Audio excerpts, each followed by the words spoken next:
Bonjour Pascal Légitimus. Carmouze, Patrice. On va parler évidemment de mots, de jeux de mots. On va parler de cet alphabétisier, c'est le livre que vous avez publié. Mais il y a peut-être un mot sur lequel on pourrait s'arrêter d'abord, parce qu'au fond, je ne sais pas si c'est une question peut-être qu'on vous a beaucoup posée, mais qui m'intéresse. C'est Légitimus, c'est votre nom, Légitimus, celui qui est légitime, qui n'est pas du tout un pseudonyme, qui est le nom de votre famille. Vous savez d'où ça vient ? Alors, c'était Philippe Bouvard qui croyait que c'était un pseudonyme à l'époque quand j'étais au théâtre de Bouvard, et je lui ai dit non, c'est mon vrai nom. Et encore, il y a une suite, c'est Légitimus de la Clémendière, de Bois-Dormant, de Courtemanche, le vicomte de Bragelonne. On va couper tout ça. Et oui, il y a des origines éthiopiennes. Ah oui. D'après ce que mon père m'a dit, parce qu'on a un arbre généalogique, normalement, qui est à la maison, dans un tiroir, succinctement, c'était au XVIIe siècle, au XVIIIe siècle, le roi donc d'Éthiopie meurt. Mais de ce mariage-là, il y avait 2 enfants. Le chambellan, le Premier ministre, se marie avec la reine, mais le chambellan ne veut pas des 2 enfants. Donc, il les met en esclavage sur la côte ouest. Et les enfants se sont donné un nom, comme quoi ils étaient les enfants légitimes du royaume d'eux.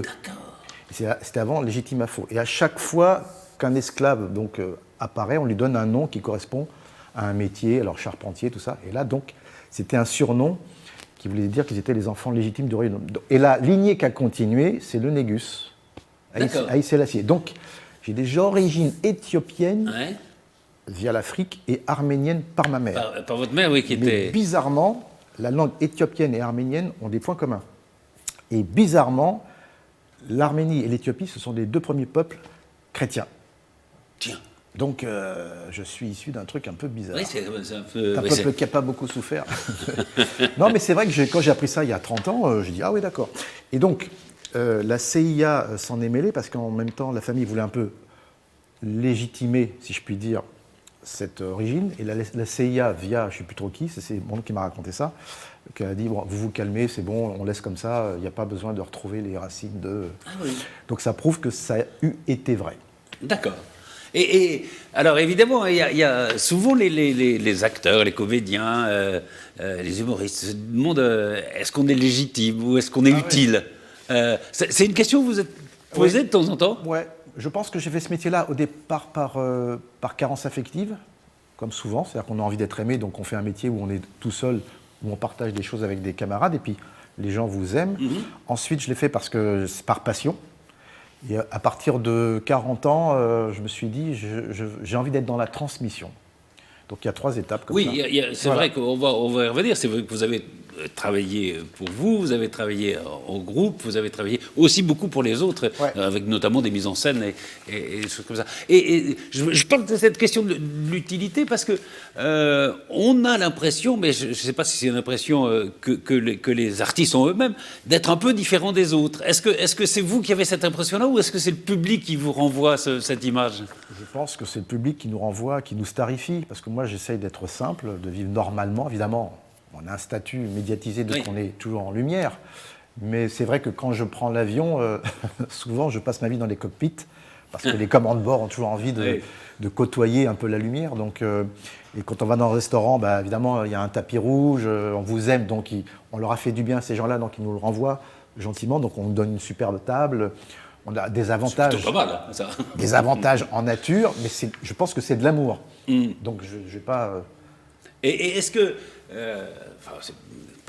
l'expression veut ça. Est-ce qu'on ne vous demande pas d'être toujours en représentation, justement ? Ça, c'est un peu fatigant, ça, probablement. C'est fatigant. Donc il fait rire, etc. Il n'y a pas très longtemps, j'étais aux toilettes d'un hôtel, parce que j'avais un rendez-vous dans un salon de thé de l'hôtel professionnel. Donc je vais aux toilettes, donc il y a des pissotières pour hommes, donc je me tiens debout, je fais mes affaires. Et il y a un gars qui se met à côté de moi, puis qui fait « Oh nom de Dieu !» Et puis, tout en faisant ses affaires, il sort son portable, il tient donc son morceau d'un côté, et il voulait... Je dis « Mais qu'est-ce que tu fais ?» Il dit « Non, mais je voulais vous prendre en photo. » Je dis « Mais attends, on peut terminer, d'uriner tranquille. » Et il me dit « Ouais, mais vous allez partir. » Je dis « on fait... » Enfin, voilà, donc à un moment donné, c'est compliqué. Alors, il y a des gens qui sont compréhensifs et d'autres qui sont sympathiques et qui comprennent qu'on a aussi une vie privée, on est normaux par endroits. Mais ça va, je me plains pas. On leur appartient un peu, quoi. Vous leur appartenez un peu. Les gens sont aimants. Enfin, ils ont le sentiment, ce sentiment-là, quoi. Les gens sont aimants dans les deux sens du terme. Oui, ils vous jettent pas des pierres non plus, hein, c'est pas. Non, mais tu vois, attendez, je préfère être à ma place. C'est plutôt très gentil. Je préfère être à ma place qu'à la place d'un clochard. Ça, tout va bien, évidemment. Oui. Puis on va pas vous plaindre parce que de toute façon, ça a commencé très tôt chez vous. Déjà au lycée, hein, vous étiez du théâtre. Très jeune, j'ai commencé à l'âge de 10 ans. C'est Marc Mercadier qui a produit une comédie musicale pour enfants qui s'intitulait à l'époque Hasard ou Synchronicité, La planète inconnue. Je jouais ça au Théâtre de l'Athénée, donc tous les jeudis après-midi et les samedis après-midi, avec Éric Métayer. On avait 10 ans, lui il avait 12. Et ensuite j'ai continué, j'ai créé un club théâtre au lycée Claude Bernard avec Daniel Chic. Après j'ai fait des doublages de films, des émissions pour enfants, plein de choses. Donc vous avez toujours voulu faire ça, quoi. Ouais, j'ai fait même clown dans les hôpitaux à l'âge de 19 ans. J'ai toujours été passionné par le fait que les gens me regardaient, parce que moi j'étais en carence affective, parce que moi j'ai perdu ma mère assez jeune. Quand j'étais petit, j'avais une petite maladie des os, donc on m'a mis dans un hôpital pendant 2 ans. Donc j'étais assez mutique, assez introverti. Et c'est mon père qui a eu l'intelligence de me faire du théâtre. Et ça m'a tellement plu. En plus, si on est payé, bah, tant mieux. Cela dit, alors, votre mère, vous l'avez perdue jeune, mais elle était dans le métier, elle était costumière. Votre père était... Enfin, vous êtes ce qu'on appelait autrefois un enfant de la balle. De la balle, c'est ça. C'est ça. Ouais. Et ça, est-ce que ça change les choses? Et comment ils vous regardaient quand vous étiez petit? Donc c'est votre père qui vous a un peu poussé à ça? Parce que souvent, dans les autres familles, quand quelqu'un dit « je voudrais devenir comédien ou acteur ou artiste », les gens regardent... Il m'a poussé, c'était psychanalytique, c'était pour me sortir de mon mutisme. Donc c'était plutôt un remède. Mais il ne pensait pas plus tard, je deviendrais acteur. Mais quand il a vu que je commençais à œuvrer d'une bonne manière, il était plutôt fier, parce qu'en fait, je suis le seul de la famille qui fait ce métier-là. Mon frère est ingénieur, j'ai une sœur aussi qui est dans le bio et une autre qui est dans le milieu associatif. Donc forcément, il était fier d'avoir son fils qui prolonge un peu ce que lui n'a pas fait complètement, c'est-à-dire qu'il a beaucoup travaillé, mais il n'a jamais été connu. Donc voilà, puis moi ça m'a permis aussi d'aider ma famille financièrement. Voilà, c'était plutôt agréable d'inverser les tendances affectives. Et puis son mauvais jeu de mots, pour lui, c'était pas un sou dans l'inconnu, quoi. C'est pas un mauvais jeu de mots, j'aime bien, je vais le noter celui-là. Il n'est pas si mal. Non, mais c'est sûr que voilà. Je pourrais poser une question à la Jacques Chancel, Pascal Légitimus. Avec le ton. C'est vous qui avez choisi l'humour, ou c'est l'humour qui vous a choisi? C'est moi qui ai choisi l'humour. Parce que moi, au départ, je n'étais pas spécialement formaté pour faire rire, j'étais plutôt un enfant grave. Mais je me suis rendu compte que de faire rire mes camarades, ça permettait d'entrer dans un cercle, voilà, d'appartenir à un cercle. Parce que moi, j'ai subi le racisme étant jeune, donc on me mettait à part, j'étais différent. Comme j'ai la couleur entre deux chaises, on me prenait soit pour un arabe, un brésilien, mais jamais pour ce que j'étais, un métis sage.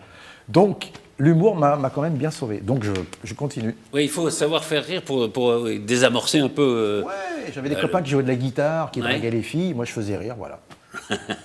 Alors, il y a eu le petit théâtre de Bouvard, c'est là où vous avez donné votre nom c'est le début, entier, avec Campan et Bourdon. Et puis tous mes camarades, Didier Bourdon, Las Palais, Chevalier, absolument, Mimati, oui, les autres. Vous avez commencé donc avec les Inconnus à 3.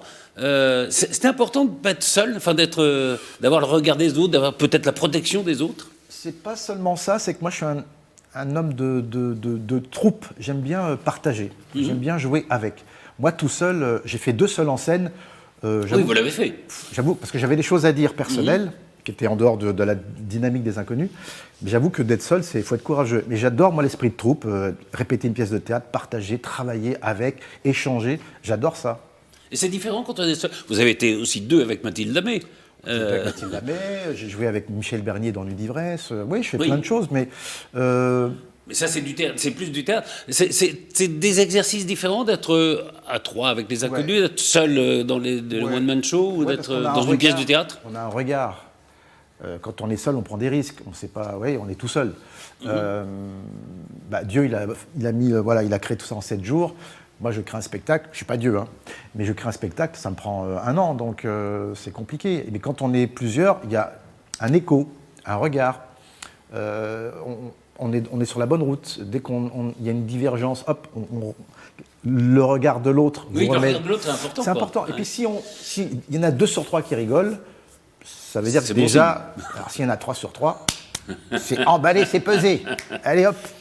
On est un peu protégé, au fond ou Oui, pas mais comme une famille. Mais c'est-à-dire que les autres vous demandent aussi votre regard à vous. Ah, bien sûr. En fait, les inconnus, c'est une famille. Voilà, on est 3 frères, 3 demi-frères, mais c'est une famille. C'est-à-dire qu'on est encore potes, on s'est vu il n'y a pas très longtemps, on s'appelle les uns les autres. Bernard est venu chez moi, on fait des brunchs. Enfin voilà, non, on est vraiment des amis en dehors de l'artistique. Alors il y a toujours cette demande, quand Ouais. est-ce que vous revenez sur scène, il y a toujours des projets. Bernard Campan a l'air un peu plus réticent que Didier et vous. Il l'est. Hein. Oui, il l'avoue. Parce que lui, il dit, au fond, c'était un peu un malentendu. Je ne méritais pas ce succès. Presque, il y a presque ça chez lui. Il s'excuse un peu, mais ça, c'est Bernard qui est toujours un peu introverti. Mais bon, ça va, il a du talent, ça va. Maintenant, Oui. il ne peut pas s'excuser d'être ce qu'il est, quand même. Il faut qu'il l'assume. Mais c'est un type formidable. Moi, j'aime beaucoup. Il y a son film qui va sortir, là, presque, Oui. avec Alexandre Jolien. Non, en fait, tous les trois, on est différents, mais complémentaires. Il y a complémentaire. Moi, je suis le mentaire, le plé, je ne sais pas qui c'est, le con, alors ça. Mais souvent, vous dites, je suis le tiers des inconnus. Hein. Oui, nous avons un ADN commun. Ouais. Et puis, il y a quand même formidable succès, et puis cette formidable... Il y a une nostalgie de tout le monde. C'est une nostalgie, vous l'expliquez comment évidemment, l'envie du retour de ça, mais est-ce que, parfois on dit, c'est un humour qu'on pourrait plus faire aujourd'hui. Qu'est-ce que vous en pensez de ça? Je pense qu'on peut rire de tout, mais ça dépend de la manière. Il est vrai qu'il y a certains sketchs que nous avons fait il y a très longtemps, les mêmes aujourd'hui, ça serait compliqué. Parce qu'à l'époque, dans les chaînes de télé, on recevait des lettres, des milliers de lettres. Oui, il n'y avait pas les réseaux sociaux encore. Hein. De gens qui étaient mécontents. Moi, j'ai reçu une lettre au Théâtre de Bouvard qui disait, à l'époque, j'étais avec Smaïn, qui est d'origine algérienne, qui disait « C'est quoi ce nègre et ce bico qui salissent notre télévision à 8h moins quart ?» Donc, quelqu'un m'a passé cette lettre, je l'ai gardée, parce que je crois que symboliquement, c'est important. Mais des lettres comme ça, on en recevait des milliers, même sur la religion, des gens qui étaient mécontents. Bref, aujourd'hui, c'est en direct. Donc les décideurs prennent en compte ils ont peur, en plus, la vie des gens, donc forcément, et puis il y a des gens qui s'expriment directement, et puis donc c'est compliqué, c'est très compliqué. Donc je pense que le paquet cadeau doit être un peu plus sophistiqué pour émettre un sujet.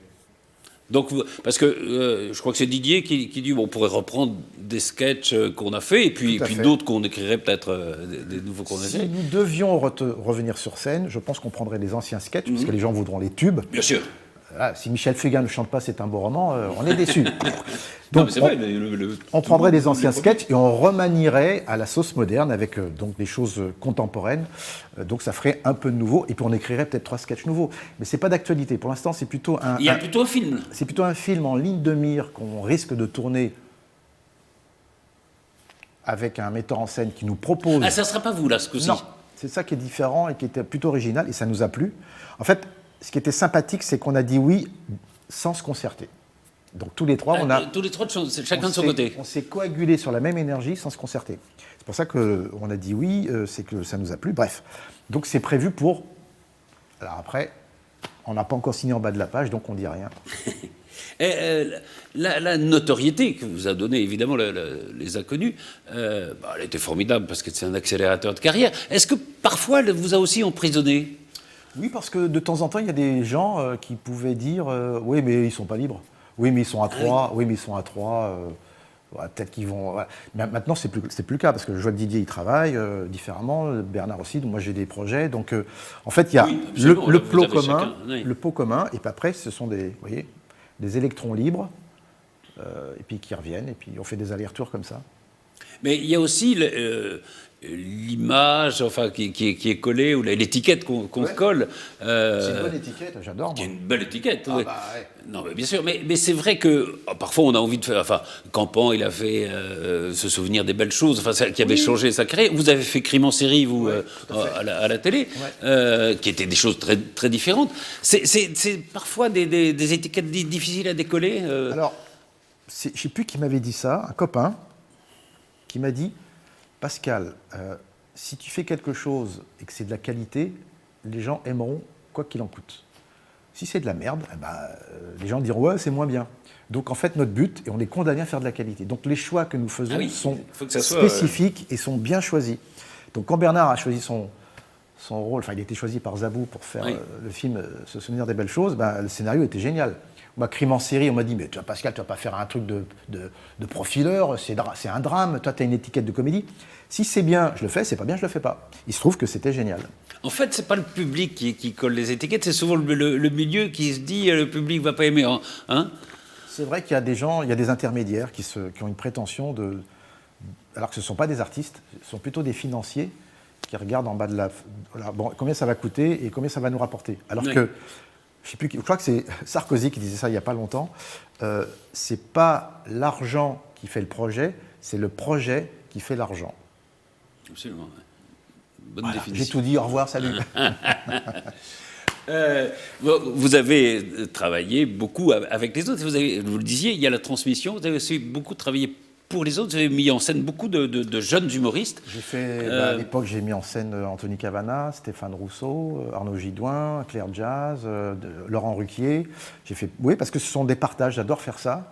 Et j'aime bien me mettre au service des autres. Je peux disparaître, mettre mon ego de côté et j'adore travailler, construire. Et puis actuellement, je suis professeur, c'est un bien grand mot, mais je suis parrain et prof dans l'école de cinéma Les 3IS, donc qui est à Élancourt, pas très loin. Donc j'ai 32 gamins, entre 19 et 25 ans, et je leur transmets des choses. Je fais des masterclass, et on monte un spectacle sur le thème « Peut-on rire de tout ?»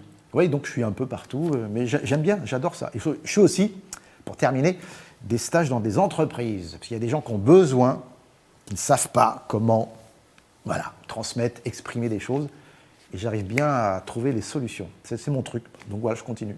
Et puis c'est un plaisir, oui, de transmettre quelque chose, et puis de faire acquérir à des gens, voilà, le succès. Mon but, c'est quoi? C'est de transmettre et de mettre en transe. Ah oui, mettre en transe, c'est bien. Merci. Non, c'est bien, c'est bien, c'est bien. Mais on va venir alphabétiser dans un instant, donc on va jouer avec des mots. Mais c'est quoi la mise en scène, justement? Quand quelqu'un arrive avec un spectacle tout écrit, c'est quoi? C'est le regard de l'autre, justement, c'est ça? On devrait le faire comme ça? C'est de donner tous les moyens pour que l'artiste arrive à son but, le plus performant possible. Des fois, il s'égare. Des fois, c'est pas bien écrit. Ou alors, il y a une belle idée, mais elle n'est pas développée.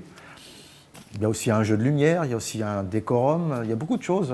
En fait, c'est un regard extérieur. C'est ça. Et quand on est au cœur du maelstrom, on a du mal à... Même moi, j'ai besoin d'avoir un œil extérieur. Pour les autres, ça marche bien, mais pour moi-même, des fois, je n'arrive pas. Et c'est normal. Donc, j'ai ce regard-là, j'ai ce recul, et j'arrive à... Pour terminer, pour scinder on va dire mon style en une phrase, j'ai le sens de l'harmonie, en tout.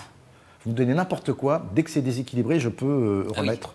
Ouais, c'est mon truc. Et ça vient d'où, ça, vous savez? Je sais pas.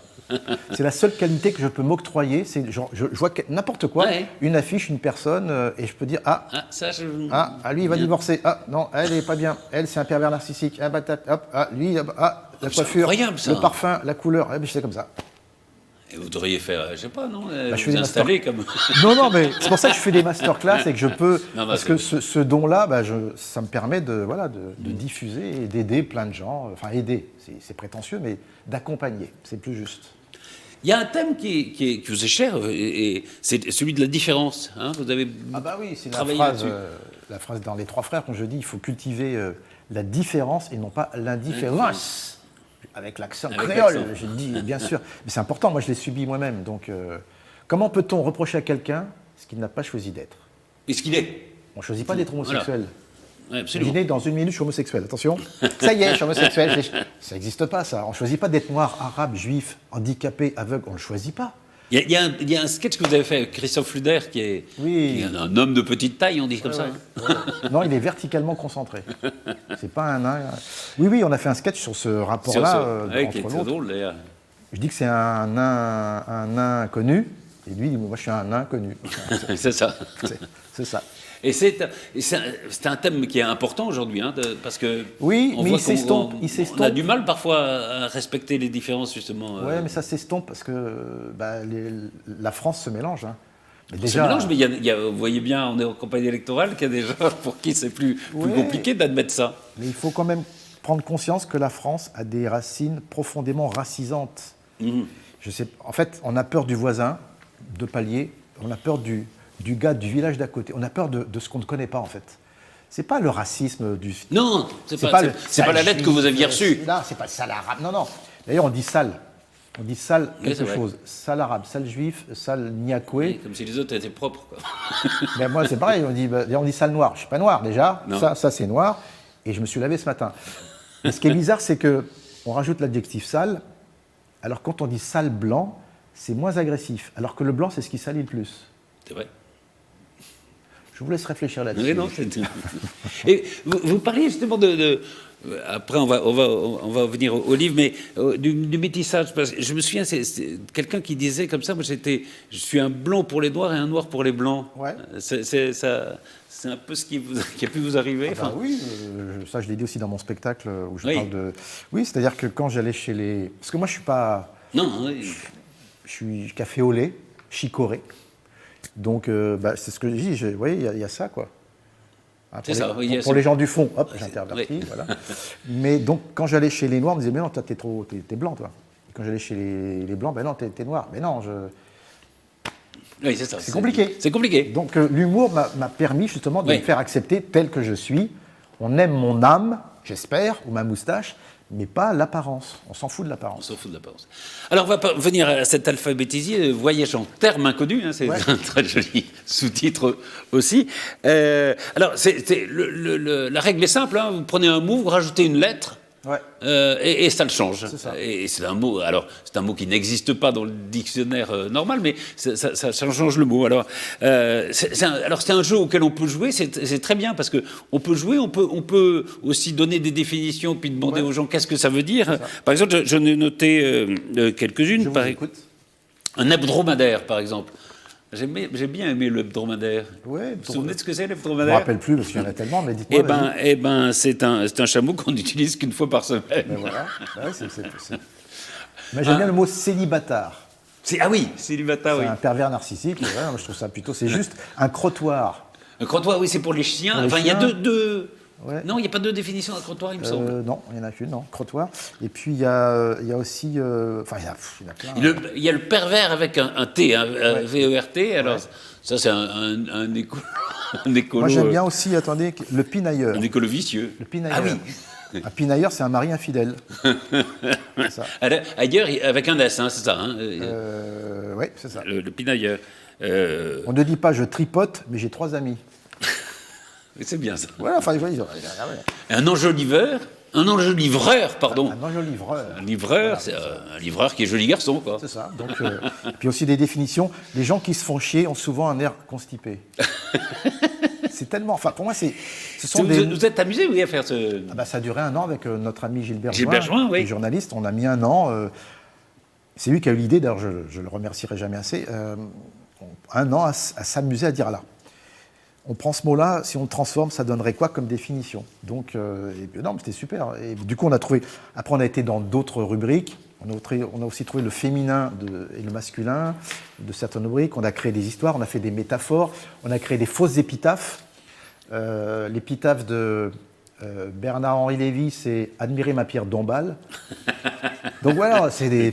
La langue française bouge beaucoup. Il y a des chansons aussi que vous réécrivez. Hein, voilà, allô maman, bio, oui, comment allô, tu m'as maman, fait, je suis pas bio, donc c'est d'actualité. Voilà. Il y a comment se faire te cuire 2 œufs sur l'air de... Comment ça se fait Oui, Jeanne Ex avec non, mais oh là, il y en a. Hein. C'est très amusant. Et ce que je dis, c'est vrai qu'on peut jouer chez soi. C'est-à-dire qu'il y en a un qui peut prendre le livre et qui dit c'est quoi la définition de ça? Exactement. On réfléchit d'ailleurs à faire un jeu parce qu'on s'est rendu compte que les familles qui récupéraient le bouquin, quand je faisais des dédicaces dans toute la France, avec mes enfants, on leur pose des questions et puis on commence à... Donc on réfléchit. Sous quel format, je ne sais pas, mais en tout cas, ça donne lieu à beaucoup d'imagination. Est-ce que les noms ont une influence? On parlait de légitimus, légitime, mais je ne sais pas, Bourdon, il a tendance parfois à avoir le bourdon, et Campan, il a une tante, je ne sais pas. Non, c'est pas aussi vibratoire et quantique que ça, mais c'est vrai que moi, à un moment donné, je me suis posé la question, est-ce que je suis légitimement à ma place? Parce que j'étais plutôt quelqu'un où j'étais inféodé par les autres. Comme j'étais timide, je me disais toujours, est-ce que j'ai le droit de... Il y a un jour une femme qui m'a dit, non mais si t'es là, c'est que si t'es là, si t'as eu un César, un Molière, c'est que ça, tu le mérites. C'est que ça va. Et ça m'a déclenché un truc. Non, Bourdon, je dirais plutôt, ça tout le monde le sait, qu'il est plutôt un peu soupolé, Bourdon. C'est-à-dire que voilà, c'est Bourdon quoi. Et Campan, il y a une espèce de timidité, un respect des choses. Mais bon, c'est pas des défauts qui sont très, très désengageants, mais en tout cas, ce sont de très belles personnes. Ouais, je vous le confirme. C'est quand même des très belles rencontres, ça. Hein, même si Bourdon a un peu dérapé il n'y a pas longtemps, là, parce qu'il a dit une phrase qui a un peu dérapé, ce qui fait que, mais c'était pas intentionnel. Des fois, on est pris dans une espèce de marasme médiatique. Mais c'est vrai que voilà, on se ressemble bien tous les trois. On est vraiment, on aime notre métier passionnément. Bah, trois frères, quoi. Hein, on a des choses à dire. C'est un peu ça. Voilà, on a des choses à dire sur cette société qui va de plus en plus mal alors que tout va bien, a priori. C'est compliqué. Donc voilà, on se sent utile et nécessaire. Merci beaucoup, Pascal Légitimus. Tchuss, comme dirait. Ouais, salut, tchuss. Merci, monsieur Patrice.